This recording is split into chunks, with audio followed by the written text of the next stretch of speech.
படைத்தான் இறைவன் உனையே, மலைத்தான் உடனே அவனே.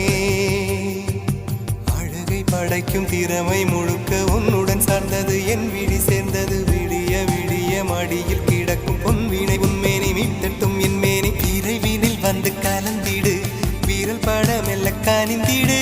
உடல் மட்டும் இங்கு கிடக்குது, உடன் வந்து நீயும் உயிர் கொடு. பல்லவன் சிற்பிகள் அன்று பண்ணிய சிற்பத்தில் ஒன்று, பெண்ணென வந்தது இன்று சிலையே. பல்லவன் சிற்பிகள் அன்று பண்ணிய சிற்பத்தில் ஒன்று, பெண்ணென வந்தது இன்று சிலையே. உந்தன் அழகுக்கில்லை ஈடு, என்ன விலை அழகே, சொன்ன விலைக்கு வாங்க வருவேன்.